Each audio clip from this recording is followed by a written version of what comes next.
Dear students, Assalamu alaikum. As we have discussed in our previous lectures about logarithm, arithmetic progression, geometric progression, and sum of arithmetic and geometric series. So our next topic is about linear equation.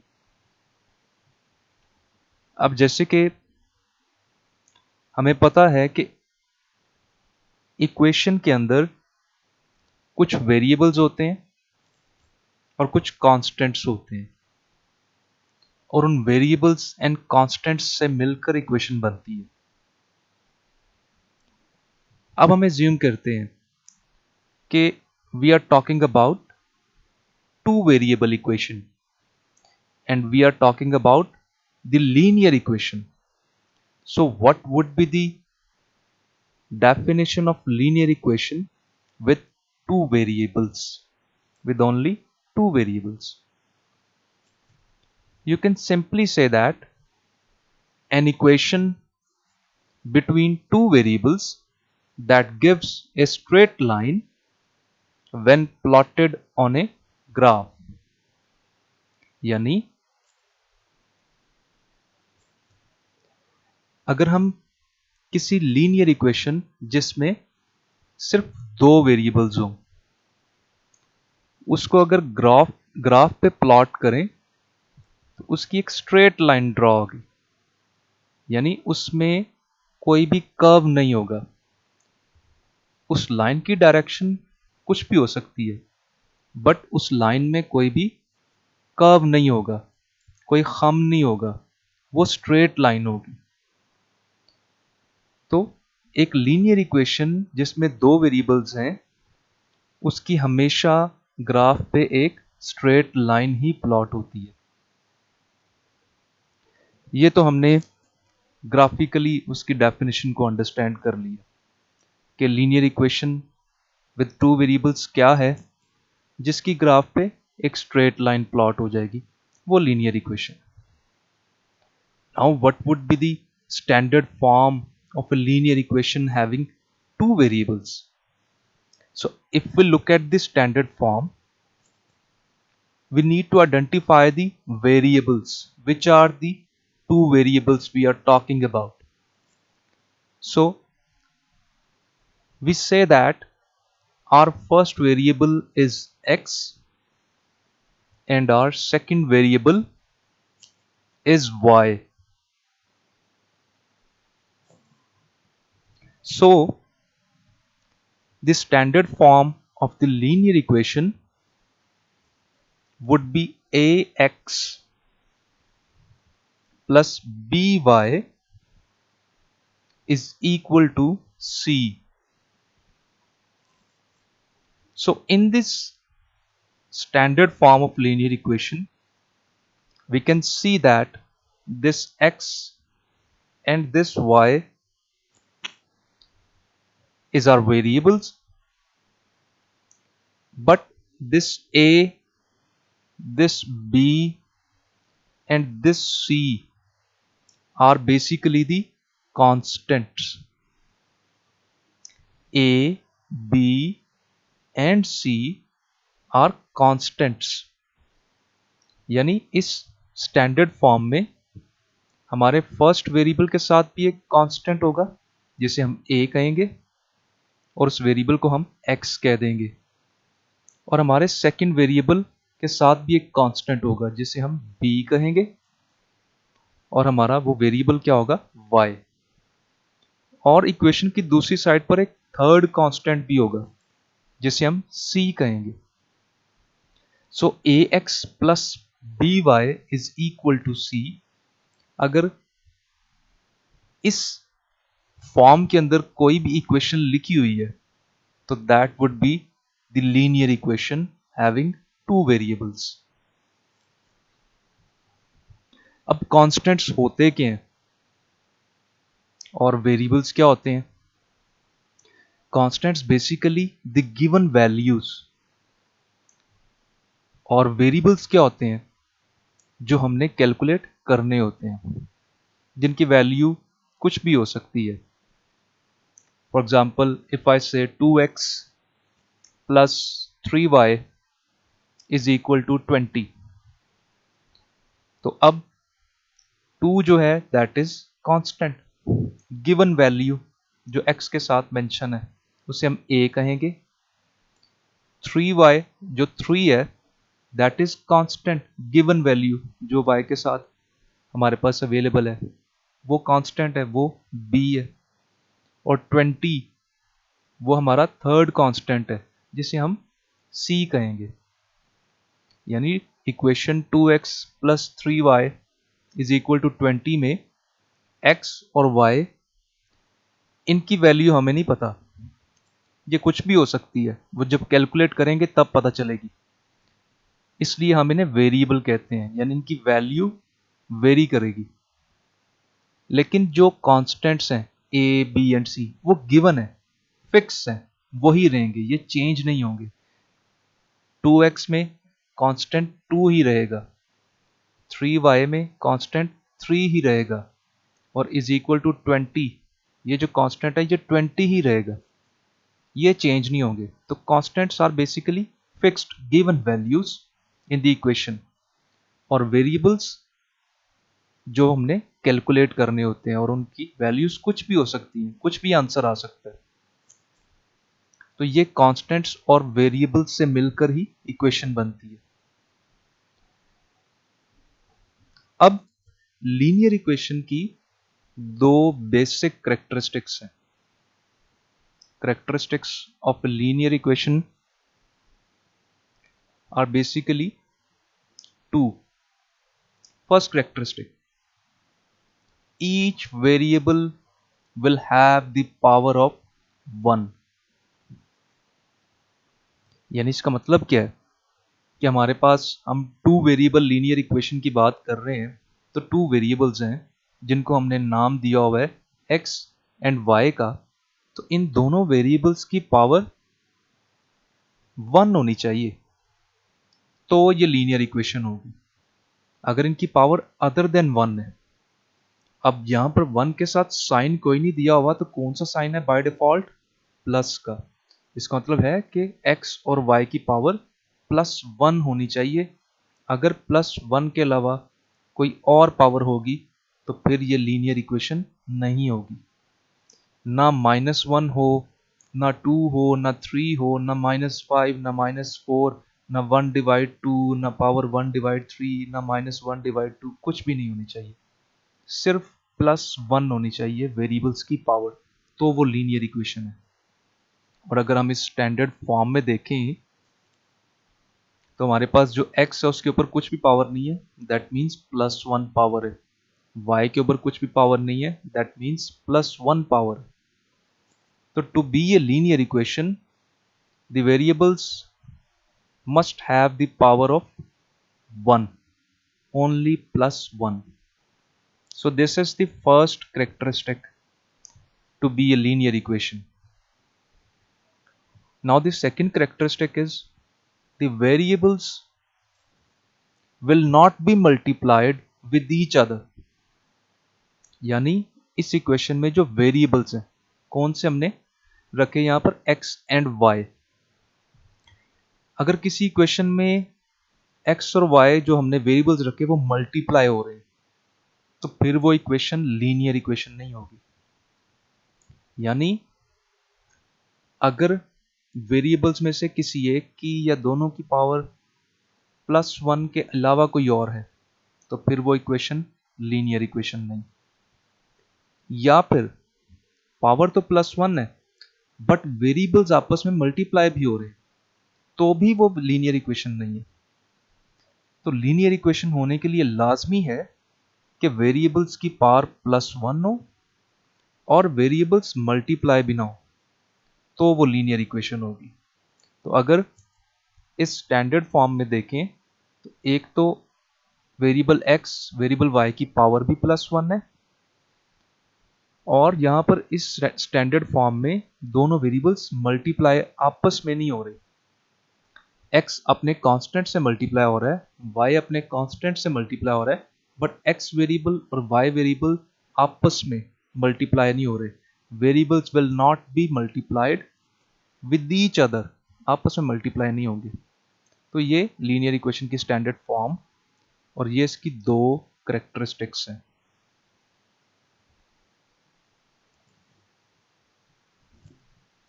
So if we take some examples of two variable linear equation, और examples से पहले एक note mind में रखिएगा कि variables के नाम हमने यहाँ पर x और y कंसीडर कर लिए हैं। वेरिएबल्स के नाम कुछ भी रख सकते हैं आप, P Q R S U V S T, कुछ भी, एक्स वाई वाई जी, कुछ भी रख सकते हैं। तो ये जो एग्जाम्पल्स हमारे पास दी हुई है, जो फर्स्ट वन है that is 2x plus 5y is equal to -5। अब इस एग्जाम्पल में दो वेरिएबल्स x एंड y, इनकी पावर +1 है, दोनों की पावर मेंशन ना हो तो मीन्स +1 है। x के साथ जो 2 गिवन है ये a है, यानी इसका कांस्टेंट। y के साथ जो 5 गिवन है ये b है, यानी y का कांस्टेंट। और ये जो इक्वेशन की दूसरी साइड पे -5 दी है, ये वो थर्ड कांस्टेंट है जिसे हमने c का नाम दिया था। So we have a 2, b 5 and c -5। तो तीन कांस्टेंट्स ये वाले और x and y two variables. तो ये हमारे पास लीनियर इक्वेशन की एग्जांपल, दोनों करेक्टरिस्टिक्स यहाँ पे पूरी हो रही हैं, यानी x और y दोनों वेरिएबल्स की पावर भी +1 है और इस पूरी इक्वेशन में x और y दोनों वेरिएबल्स कहीं भी मल्टीप्लाई नहीं हो रहे आपस में। तो ये लीनियर इक्वेशन की एग्जांपल है। अब यहां पर जो हमारे पास ये जो कांस्टेंट्स गिवन है a b c, in constants को हम पैरामीटर्स भी कहते हैं। सो इस इक्वेशन के पैरामीटर्स बेसिकली क्या हैं? ये तीनों कांस्टेंट्स। और इस इक्वेशन के वेरिएबल्स क्या हैं? ये x और ये y। इसी तरह दूसरे एग्जांपल में we have -x plus 1/2y is equal to 0। अब यहां पर भी हमारे पास x और y दो वेरिएबल्स और दोनों की पावर +1 है, और इस पूरी इक्वेशन में x और y आपस में मल्टीप्लाई नहीं हो रहे। तो ये लीनियर इक्वेशन है। अब इस इक्वेशन के पैरामीटर्स क्या होंगे, यानी वो जो तीनों कांस्टेंट्स हैं a b and c, that is very simple. x की लेफ्ट साइड पे कोई वैल्यू गिवन नहीं है तो 1 होगा, और साइन कौन सा? माइनस। तो बेसिकली x के साथ जो a कांस्टेंट है that is -1। So we have a is equal to -1। y की लेफ्ट साइड पे जो कांस्टेंट b अवेलेबल है that is 1/2। So we have b is equal to 1/2। और जो इक्वेशन की दूसरी साइड पे थर्ड कांस्टेंट है that is 0। So we have c is equal to 0। In our third example, under root of 2 into u minus 0.05 v is equal to 3.76। अब इस equation में variables के नाम चेंज कर दिए हमने, x और y की जगह पे हमने u एंड v रख दिए। तो इट्स ओके, नाम कुछ भी हो सकते हैं वेरिएबल्स के, इससे कोई फर्क नहीं पड़ता। अब u और v की पावर जो है दैट इज +1, और u और v दोनों वेरिएबल इस पूरी इक्वेशन में कहीं पे भी मल्टीप्लाई नहीं हो रहे, तो दोनों करेक्टरिस्टिक्स पूरी हो रही हैं। तो ये लीनियर इक्वेशन की एग्जांपल हुई। अब पैरामीटर्स क्या होंगे? ये जो u के साथ अंडर रूट ऑफ 2 अवेलेबल है, that is the value of a constant. v के साथ ये जो -0.05 गिवन है, that is the value of b -0.05। और ये जो इक्वेशन की दूसरी साइड पे थर्ड कांस्टेंट है, that is c which is 3.76। अब यहां पर एक चीज देखिएगा कि आपकी जो b की वैल्यू है वो 0.05 नहीं, -0.05 है, क्योंकि स्टैंडर्ड फॉर्म जो इक्वेशन का, लीनियर इक्वेशन 2 वेरिएबल वाली का, वो है ax प्लस by। तो यानी b का साइन भी आपने साथ में कंसिडर करना है। अगर वो माइनस है तो वो माइनस बेसिकली लीनियर इक्वेशन का माइनस नहीं है, वो b कांस्टेंट का माइनस है, तो वो साइन भी साथ ही आएगा। जैसे प्रीवियस एग्जांपल में यहाँ पर a कांस्टेंट का साइन माइनस में रखा, क्योंकि ये साइन लीनियर इक्वेशन का नहीं है, ये साइन a कांस्टेंट का है। इसी तरह ये जो -0.05 के साथ माइनस का साइन है, ये b कांस्टेंट का साइन है, ये लीनियर इक्वेशन का साइन नहीं है। तो यहाँ पर b का -0.05 वैल्यू रखेंगे। उसके बाद last example, in which we have 2p minus 4q is equal to -1 divide 2। अब यहां पर दो वेरिएबल p एंड q, दोनों की पावर +1, यानी पावर नहीं गिवन तो +1, और पूरी इक्वेशन में ये दोनों p एंड q वेरिएबल कहीं पे भी मल्टीप्लाई नहीं हो रहे आपस में, तो ये लीनियर इक्वेशन की एग्जांपल हुई। अब हमारे पैरामीटर्स यानी constant a, b and c क्या होंगे? तो जो फर्स्ट वेरिएबल के साथ वैल्यू गिवन है 2, ये हमारा a कांस्टेंट है। सेकंड वेरिएबल के साथ जो हमारी वैल्यू गिवन है लेफ्ट साइड पे साइन के साथ -4, ये हमारा सेकंड कांस्टेंट है b। और ये जो इक्वेशन की दूसरी साइड पर वैल्यू गिवन है -1 डिवाइड 2, ये हमारी c की वैल्यू है, third constant. So we have parameters 2, -4 and -1 divide 2. So these four examples are purely related to two variable linear equation, और इन चारों एग्जाम्पल्स में लीनियर इक्वेशन की करेक्टरिस्टिक्स पूरी हो रही हैं। Let's take some examples of non-linear equation so we can differentiate between both of them. So non-linear equation की क्या एग्जाम्पल होगी? 2x plus 3xy minus 4y is equal to 10। अब ये इक्वेशन नॉन लीनियर है, ये लीनियर नहीं है। उसकी रीजन क्या है? अब देखा जाए तो इसमें x, xy, y, ये जो वेरिएबल्स गिवन है, इनकी पावर तो +1 नहीं है, तो एक करेक्टरिस्टिक तो पूरी हो रही है लीनियर इक्वेशन की। बट अगर देखें तो यहां पर x और y, ये दोनों वेरिएबल्स मल्टीप्लाई हो रहे हैं आपस में, x एंड y, तो सेकंड करेक्टरिस्टिक पूरी नहीं हो रही लीनियर इक्वेशन की, यानी दोनों वेरिएबल्स मल्टीप्लाई हो गए, इसलिए ये अब लीनियर इक्वेशन नहीं होगी। अगर ये मल्टीप्लाई ना होते तो फिर लीनियर हो सकती थी, लेकिन अब यहां पर मल्टीप्लाई है तो ये लीनियर नहीं है। यानी लीनियर इक्वेशन होने के लिए दोनों करेक्टरिस्टिक्स का पूरा होना जरूरी है।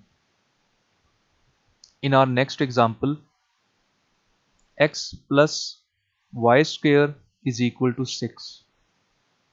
तो इसमें तो पहली करेक्टरिस्टिक ही पूरी नहीं हो रही। वो क्या थी? कि आपका जो वेरिएबल है उसकी पावर +1 के अलावा कुछ नहीं होनी चाहिए। तो यहाँ पर पावर ही 2 है, तो ये लीनियर इक्वेशन नहीं है। Third example, ax plus B divide Y is equal to C, तो ये भी लीनियर इक्वेशन नहीं है। नो डाउट इसमें जो x एंड y दोनों वेरिएबल्स हैं उनकी पावर, तो वो दोनों आपस में कहीं मल्टीप्लाई नहीं हो रहे, बट x की पावर यहां पर +1 ही है, जबकि y की पावर +1 नहीं होगी। उसकी रीजन क्या है? क्योंकि y डिनोमिनेटर में है, डिवीजन के नीचे है। जब इसे हम लीनियर इक्वेशन के फॉर्मेट में लाएंगे, ऊपर लाकर b से मल्टीप्लाई करेंगे, न्यूमरेटर में जब y को लेके आएंगे तो इसकी जो पावर है उसका साइन चेंज हो जाएगा। इस वक्त डिनोमिनेटर में इसकी पावर +1 है, लेकिन जब ये लीनियर इक्वेशन के फॉर्मेट में लिखेंगे, यानी अगर मैं यहां से लिखूं ax प्लस बी वाई, तो अब इसकी पावर -1 होगी।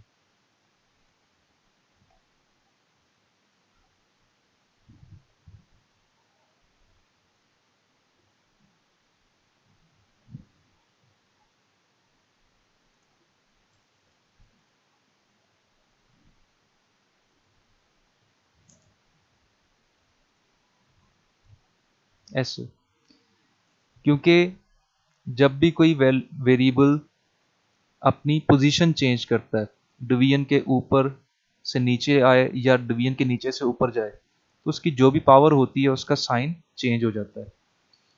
अब हम जब इस वाली इक्वेशन को अपनी लीनियर इक्वेशन के फॉर्मेट में लिखेंगे, ax plus B Y is equal to C, तो हमें y डिवीजन के ऊपर लाना पड़ेगा।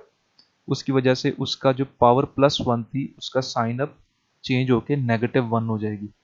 तो अब इस इक्वेशन में x और y कहीं मल्टीप्लाई तो नहीं हो रहे, एक कैरेक्टरिस्टिक तो पूरी हो रही है, बट x की पावर +1 है, लेकिन सेकंड वेरिएबल जो y है उसकी पावर अदर देन +1 है, यानी इसकी पावर +1 नहीं है। तो इसलिए ये इक्वेशन लीनियर इक्वेशन नहीं होगी, क्योंकि इसमें हमारे वेरिएबल्स की पावर अदर देन +1 है।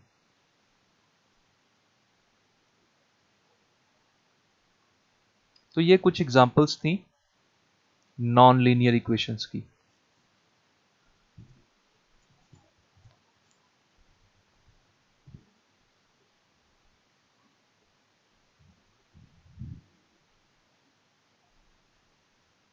अब एक एग्जांपल करते हैं, identify the following equation is linear और नॉट, यानी identify that following equation is linear और नॉट। इक्वेशन हमारे पास है 2x is equal to 5/4x minus 2/4y plus 10।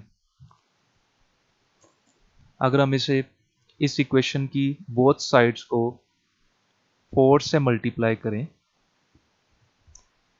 तो यहां पर 4 इंटू 2 8x,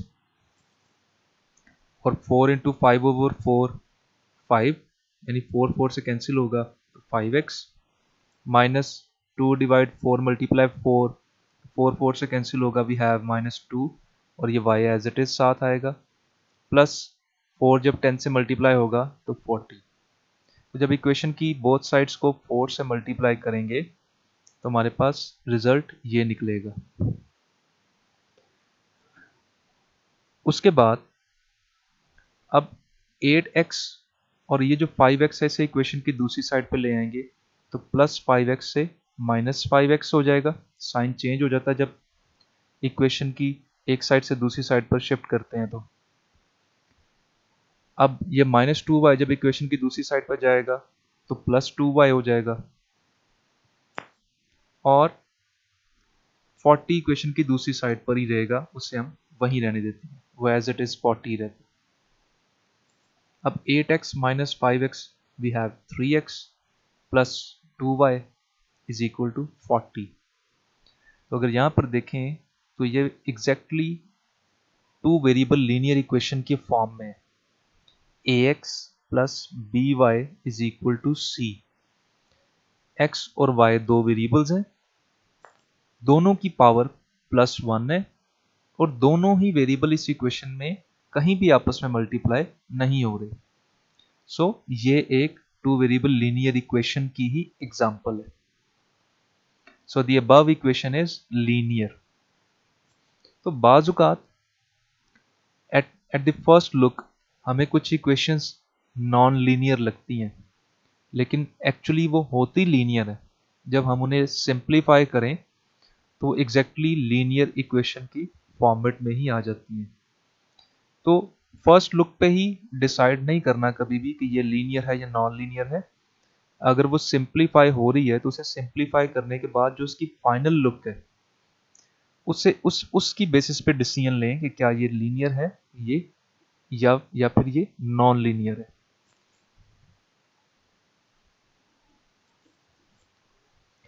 अब किसी भी लीनियर इक्वेशन का सॉल्यूशन सेट कैसे लिखेंगे, यानी हमारे पास ये जो टू वेरिएबल लीनियर इक्वेशन की बात कर रहे हैं इसका सॉल्यूशन सेट क्या होगा। This solution set for the above equation जो कि ये ax plus by is equal to c is this set of all ordered pairs x y which satisfy the above equation। इसका मतलब क्या है? इसका मतलब ये है कि x की और y की जो वैल्यूज हैं, x की वैल्यू और y की वैल्यू, ये एक पेयर है x और y का। x और y की ऐसी वैल्यूज जिन्हें यहां पर पुट करने से इक्वेशन की दोनों साइड इक्वल हो जाए, यानी सेटिस्फाई हो जाए इक्वेशन। सेटिस्फाई होने का मतलब कि इक्वेशन की दोनों साइड्स इक्वल हो जाए। वो x और y की जो पेयर है वैल्यूज का उसे हम सॉल्यूशन सेट कहते हैं उस इक्वेशन का। अब for example we have 3x plus 2y is equal to 40. This is a linear equation of having two variables x and y. The solution set of this equation is the pair of x and y which is 0 and 20। यानी x की value अगर हम 0 रखें और y की value अगर हम 20 रखें तो ये इक्वेशन सेटिस्फाई हो जाएगी, यानी इस इक्वेशन की दोनों साइड्स इक्वल हो जाएंगी। हम यहां पर प्रूव कर लेते हैं। 3x की जगह पे x की वैल्यू 0, 2y 2 इंटू वाई की जगह पे y की वैल्यू 20। अब 3 into 0 0 plus 2 into 20 40 which is equal to 40। 40 is equal to 40। The both sides of this equation are equal। और क्यों इक्वल है? क्योंकि हमने x की वैल्यू 0 और y की वैल्यू 20, यानी ये पेयर यूज किया है x और y की वैल्यूज का, और इस पेयर को हम सॉल्यूशन सेट कहेंगे। यानी x और y की वैल्यूज का जो पेयर, ऐसा पेयर जिसकी वजह से आपकी इक्वेशन की दोनों साइड्स इक्वल हो जाएं, उसे हम सॉल्यूशन सेट कहते हैं। अब ये तो सिंपल वर्ड्स में हमने सॉल्यूशन सेट को एक्सप्लेन किया, but if we want to write a solution set in set notations तो हम कुछ यूं लिखेंगे। सॉल्यूशन सेट को हम S, कैपिटल S से डिनोट करेंगे, that is equal two elements x and y। ये जो दो x और y की वैल्यूज हैं इन्हें एलिमेंट्स कहेंगे, एलिमेंट्स x एंड y। ये जो वर्टिकल लाइन है, स्ट्रेट लाइन वर्टिकल, इसे हम सच दैट कहते हैं। Such that equation ax plus by is equal to c is satisfy. यानी इस नोटेशन को अगर हम रीड करना चाहें वर्बली तो क्या कहेंगे हम? The solution set consists of elements x y such that the equation ax plus by is equal to c is satisfied। यानी solution set consists of elements x and y such that equation ax plus by is equal to c is satisfied। तो इस तरीके से हम इसे notations में, set notations में लिख सकते हैं सॉल्यूशन सेट को। अब जो हमने एग्जांपल ली थी प्रीवियस, जिसमें हमारे पास सॉल्यूशन सेट क्या था, यानी x और y की वैल्यू 0 और 20 रखें तो हमारे पास इक्वेशन इक्वल हो जाती है, सेटिस्फाई हो जाती है। इसी को अगर हम सेट नोटेशंस की सूरत में लिखना चाहें तो कैसे लिख सकते हैं? ये इक्वेशन है हमारे पास और ये इसका सॉल्यूशन सेट है। इसे कैसे लिखेंगे सॉल्यूशन सेट को? Solution set is equal two elements, ये x की वैल्यू 0, y की value 20, vertical line such that को शो कर रही है, और वो इक्वेशन जो हमने यूज करनी है 3x plus 2y is equal to 40। तो ये आपके पास सेट नोटेशंस में सॉल्यूशन सेट लिखा होगा। यानी the solution set consists of elements 0 and 20 such that the equation 3x plus 2y is equal to 40 is satisfied। तो इस फॉर्मेट में हम सॉल्यूशन सेट को लिखते हैं। और सॉल्यूशन सेट बेसिकली होता क्या है? वो x और y की वो वैल्यूज जिनको इक्वेशन में पुट करने से इक्वेशन की दोनों साइड्स इक्वल हो जाती हैं, वो सॉल्यूशन सेट होता है उस इक्वेशन का। इसे पेयर ऑफ वैल्यूज भी कहते हैं कि ये x और y की वैल्यूज का जो पेयर है ये इक्वेशन को सेटिस्फाई कर देगा। अब यहां पर एक चीज माइंड में रखने वाली है, and what is that? There is an infinite number of pairs of values x and y which satisfy a linear equation having the form ax plus by is equal to c। यानी ये जो equation लिखी हमने 3x plus 2y is equal to 40,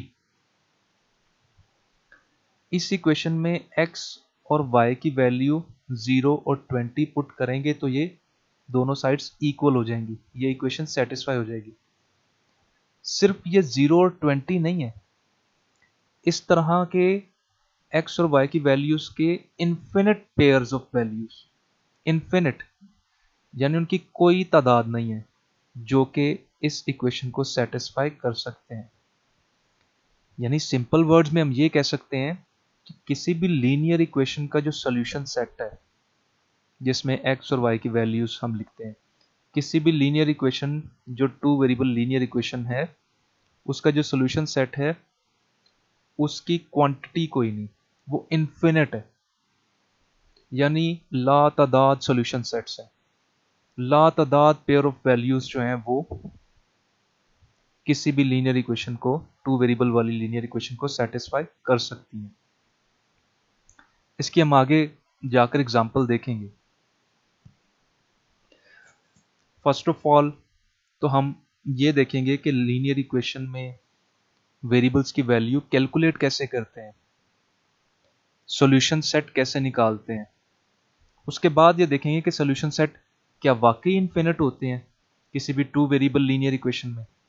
so first of all हम method understand करते हैं कि method क्या है। किसी भी लीनियर इक्वेशन में सॉल्यूशन सेट यानी x और y की वैल्यूज कैलकुलेट करनी हो तो कैसे करेंगे? To determine the any pair of values, यानी पेयर ऑफ वैल्यूज से मुराद x और y की वैल्यूज, वो जो सॉल्यूशन सेट है।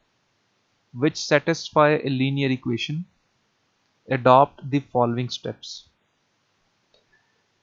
First step, assume a value for one of the variables.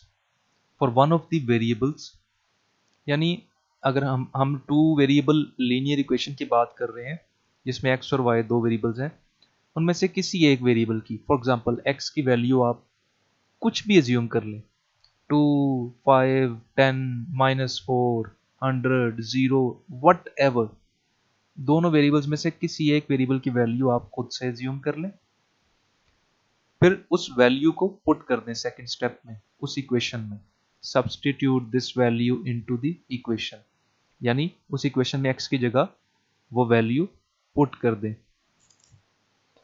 फिर थर्ड स्टेप में सॉल्व करें दूसरे वेरिएबल की वैल्यू, यानी जब x की वैल्यू पुट हो जाएगी फर्ज करके, फिर आपके पास एक वेरिएबल रह जाएगा, फिर इक्वेशन को प्लस माइनस करके डिवाइड करके जो भी प्रोसीजर अप्लाई करके y की वैल्यू यानी अदर वेरिएबल की वैल्यू कैलकुलेट कर लें तो आपके पास वो वैल्यू आ जाएगी।